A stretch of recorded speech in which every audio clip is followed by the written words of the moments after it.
satu hikmah dari doa-doa yang dipanjatkan Habib Ali Habsyi dalam Maulid Simtuduror yang menarik, sebelum di Alenia yang diawali dengan waqshifillahumma kurbatal makrubin, di situ Habib Ali lebih mengedepankan mendoakan orang-orang yang sumpek, orang-orang yang suntuk, orang-orang yang mumet. Ya. Baru setelah itu mintakan ampun. Waghfir lil mudznibin wa taqabbal taubatat taibin. Ya, itu setelah itu. Tapi yang didoakan nomor satu adalah waqshifillahumma kurbatal makrubin. Ya Allah, tolong yang mumetnya dihilangkan. Bukan orangnya dihilangkan, bukan ya. Kurbahnya yang buat mumetnya itu dihilangkan, disingkirkan. Nah, kemudian alinea berikutnya menarik. Kalimat berikutnya, waqdi dainal madinin. Ini saya yang paling cocok ini. Dan lunaskan hutangnya orang-orang yang terlilit hutang. Loh, amin banter toh. Jadi termasuk salah satu doa utama di Simtuduror ini, salah satunya adalah orang yang punya hutang, lunaskan hutangnya. Kenapa? Karena kebanyakan orang sumpek mumet itu gara-gara, nah ini korban kelihatannya. Jadi banyak itu yang mumet sumpek gara-gara hutang. Maka didoakan. Jadi Simtuduror ini kalau dibaca di mana-mana, yang punya hutang insya Allah mudah lunasnya. Karena ada di situ ya, waqdi dainal madinin. Jarang loh. Jarang kita ini kalau doa minta utangnya orang-orang lunas. Ya, minta rezeki, lupa mendoakan orang lain agar hutangnya lunas. Habib Ali ngajari, yang punya sumpek ya Allah hilangkan sumpeknya, yang punya hutang lunaskan hutangnya. Nah, itulah ciri-ciri wali. Jadi para wali Allah itu hidupnya mikirkan orang lain. Saya lagi nulis buku.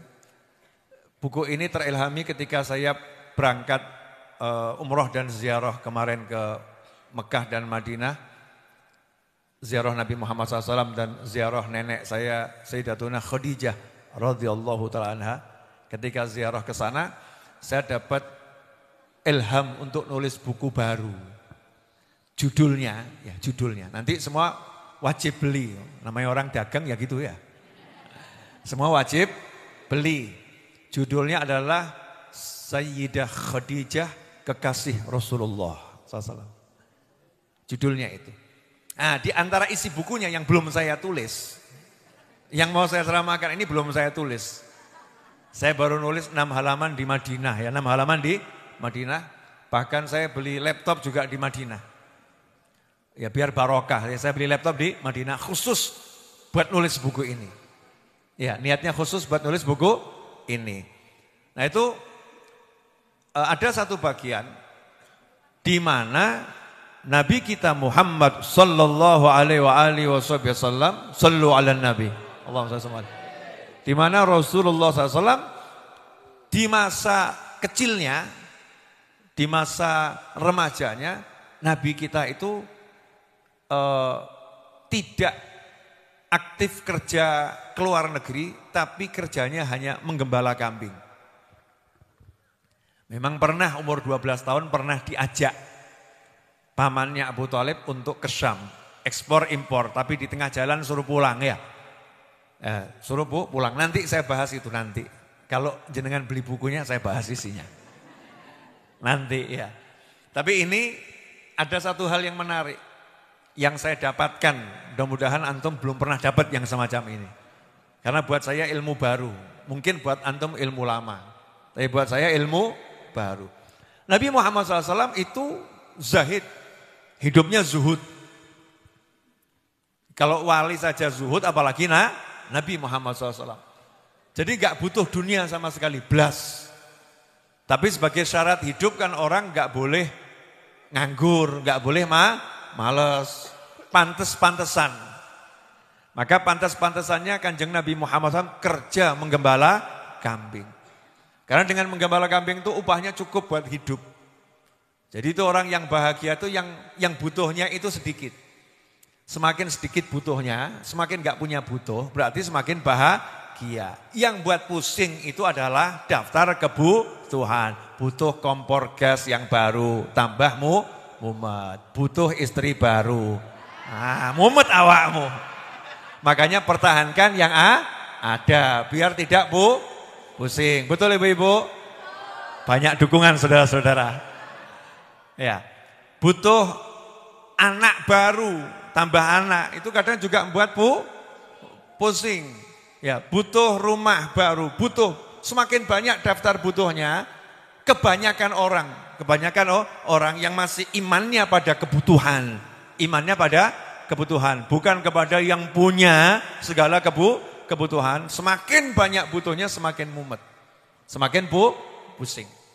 Tapi kalau orang udah nggak butuh semua itu namanya zahid, nggak butuh.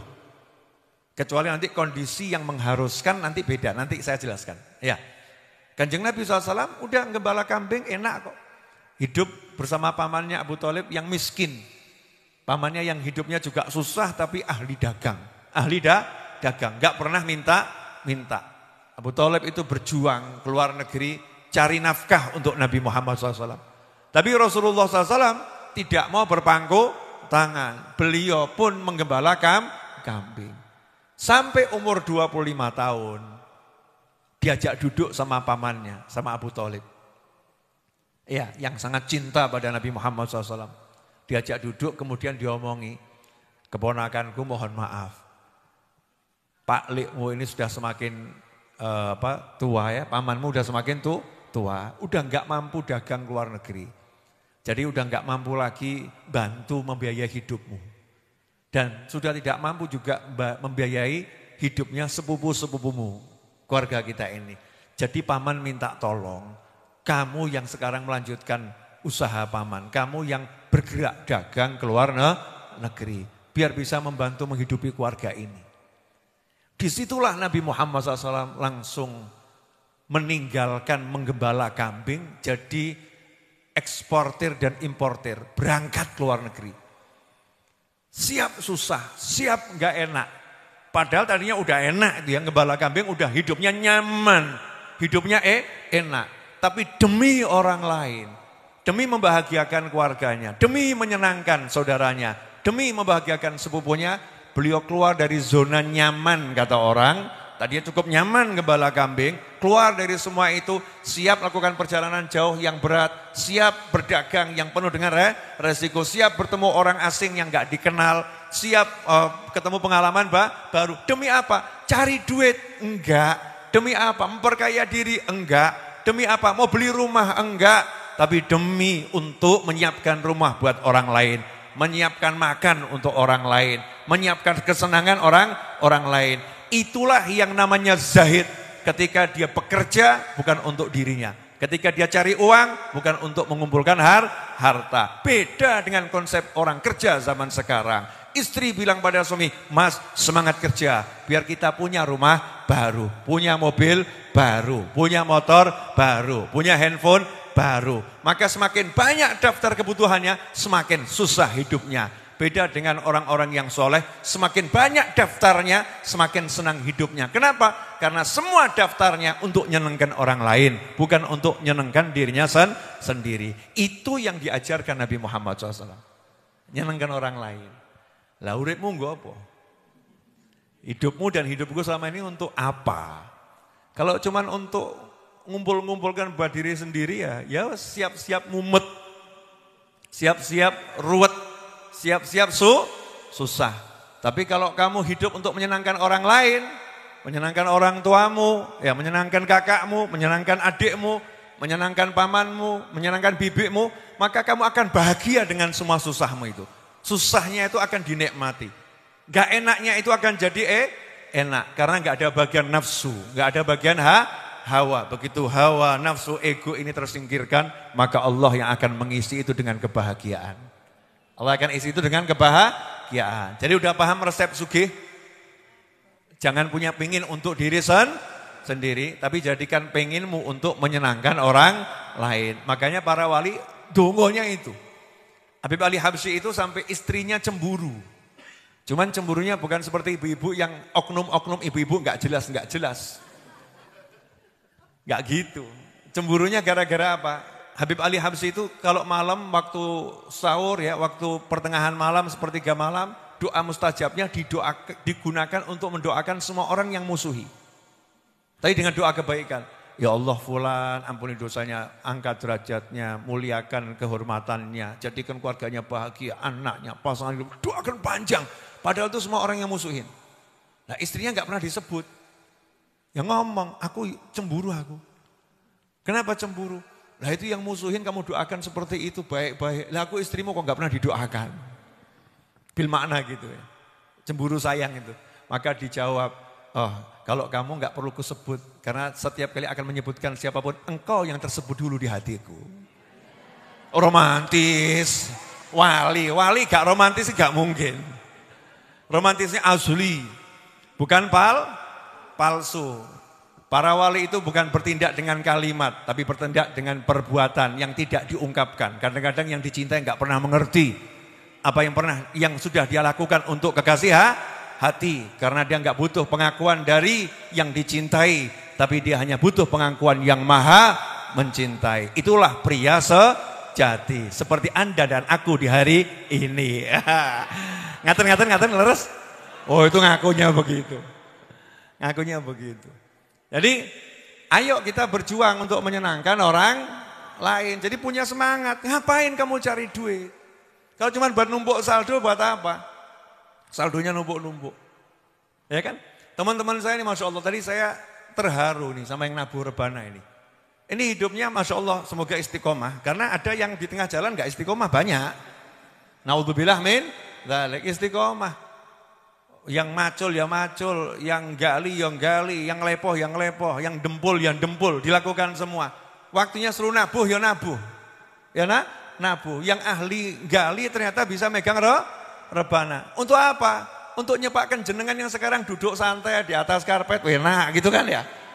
Ini atap ini jadi bagus gara-gara yang nabuh rebana ini. Lampu ini nyala gara-gara yang nabuh rebana. Kelihatannya tim tabur rebana, tapi ini tim yang bangun semua ini. Hidupnya untuk ngurusin orang lain. Duit nggak punya, sakno duit. Tapi jangan kamu kira tabungan akhiratnya.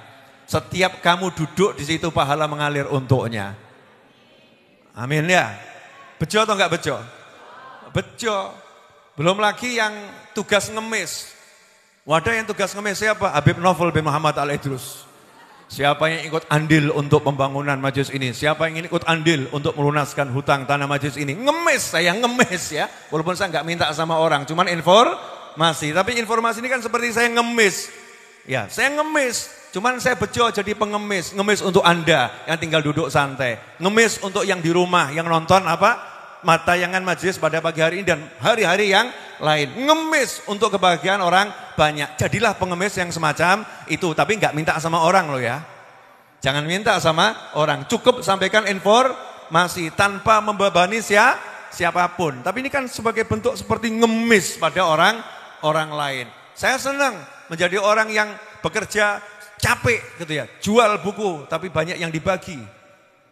Ya, jual buku, jual kopiah, apapun yang bisa dijual. Yang penting harga diri jangan dijual. Walaupun saya udah nggak punya harga untuk saya jual. Gak ono apa-apa nih ya. Jual semua itu, tapi untuk menyenangkan orang banyak itu. Kalau orang lain senang kan kita senang. Senang begitu lihat dari jauh ada ibu-ibu duduk di sini sumpeknya hilang. Senang saya. Pada waktu berangkat itu ya rotok-rotok sumpek gitu. Oh di sini sumpeknya hilang. Bapak-bapak yang mumet, kok untuk duit apa gak gitu ya. Mumet, mampir Jumat malam Sabtu ke sini misalnya, pusingnya hilang, seneng gitu. Yo lihat orang yang ketawa bahagia, menyenangkan. Jadikan hidupmu punya arti gitu loh. Itu namanya hidup punya arti. Kalau hidup saya dipikir badok, madang, mangan, ngemplok, nguntal. Masya Allah. Mirip pedus. Ya mirip kambing. Itu gak usah dipikir. Makan.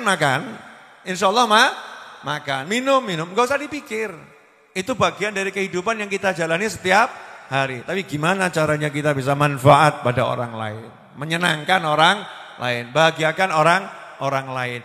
Kalau aku dijual, itu bisa membuat orang bahagia, akan kujual diriku demi orang bahagia. Selama itu enggak melanggar aturan Allah Subhanahu wa ta'ala. Tapi kita kan enggak boleh menghinakan diri, merendahkan diri sampai batasan-batasan yang diharamkan Allah kan enggak boleh. Jelas semuanya? Jadi ibu-ibu, kalau engkau itu masak bisa buat suamimu senang, meskipun kamu tersiksa, lakukan itu. Meskipun kamu nggak pernah dihargai, nggak apa-apa. Capek cari penghargaan dari suaminya, dablek bojone kok ya. Nggak punya perasaan, ngapain cari penghargaan dari suami? Cari penghargaan dari Allah Subhanahu wa ta'ala. Oh dia suka, tak gawe no. Meskipun nggak pernah dibilang terima kasih, nggak apa-apa. Jangan kemudian tak gak enak sisan, ben krosong, ben ngerti. Jangan begitu. Jangan minta pengakuan. Aku udah mencintaimu selama 50 tahun. Mana cintamu untukku? Aduh, wedok ruwet.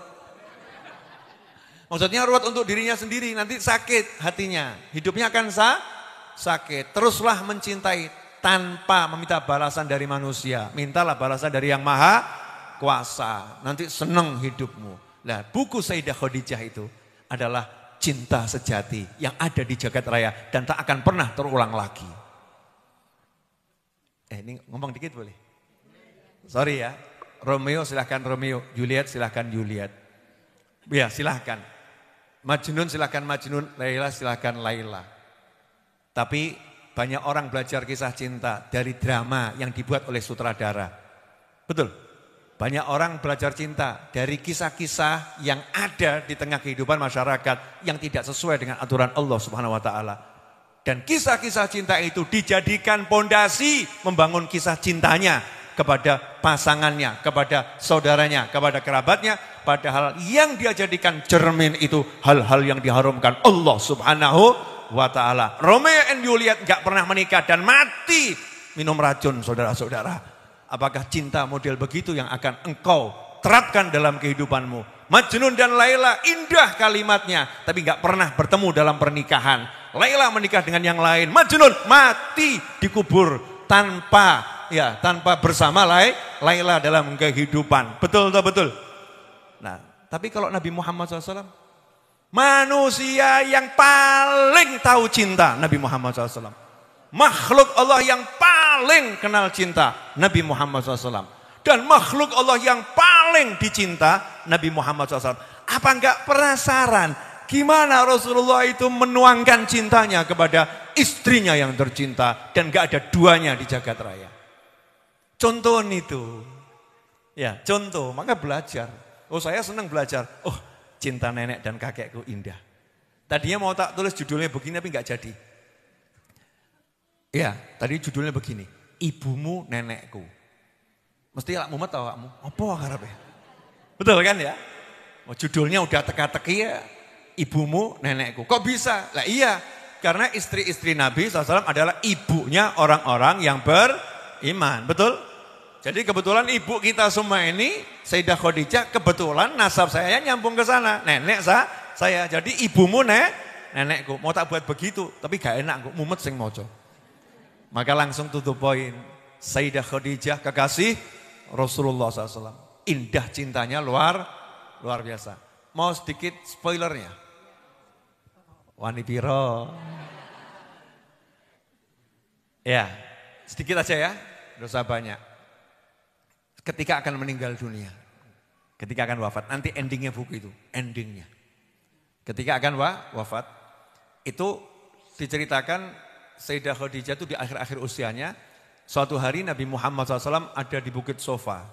Rumahnya Sayyidah Khadijah itu di depannya Marwah, sampingnya Marwah. Ada sofa Marwah. Antara sofa dan Marwah itu kan cukup jauh kalau jalan. Dan bukan seperti sekarang, masih terjal gitu ya. Bukitnya juga masih bukit batu yang tajam.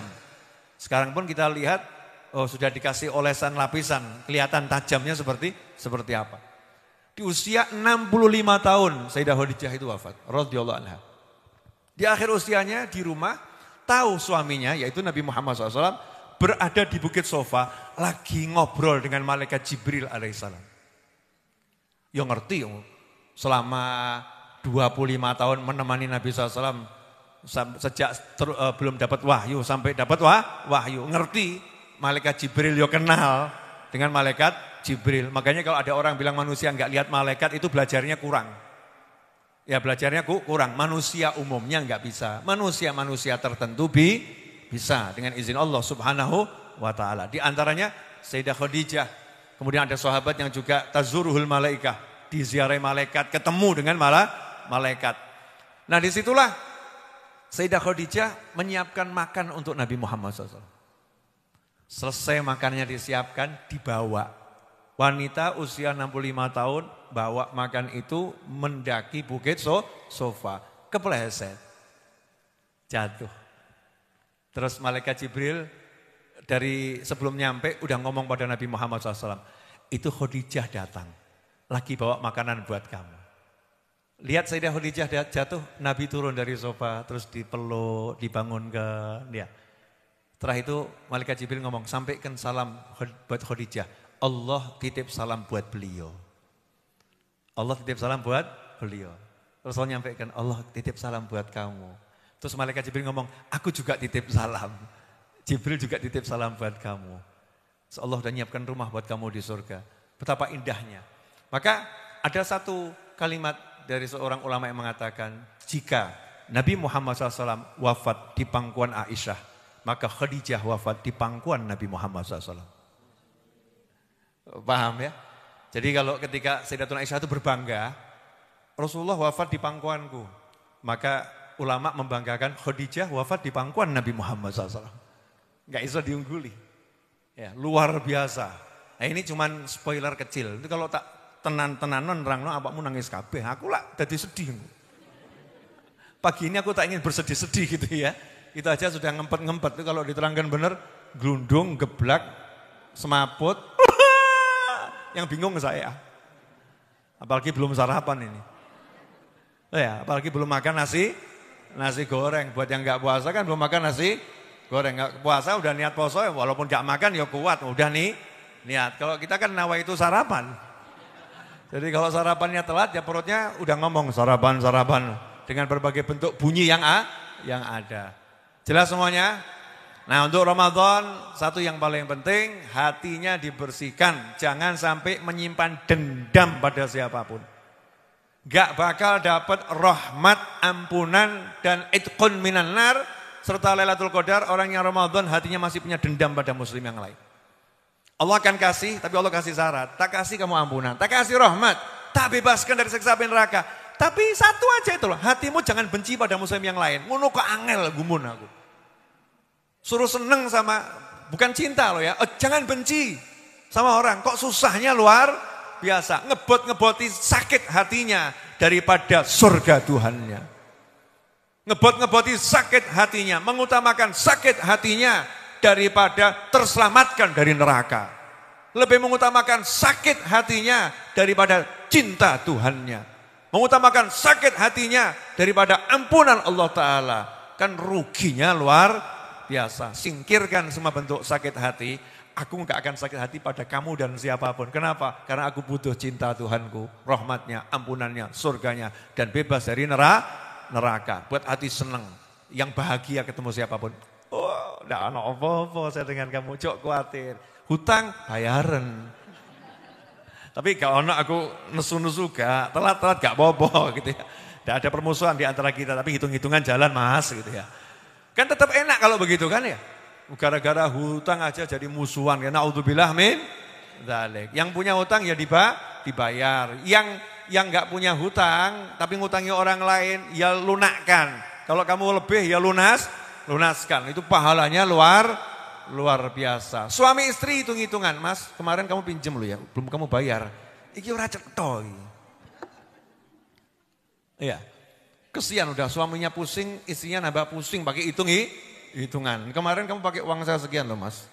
Ini pengeluaran bulan ini 5 juta. Ya kamu ngasih saya cuma 4,5 juta, kurang 500 mas. Padahal dia punya tabungan 20 juta. Ini kan bojo ora cetha iki.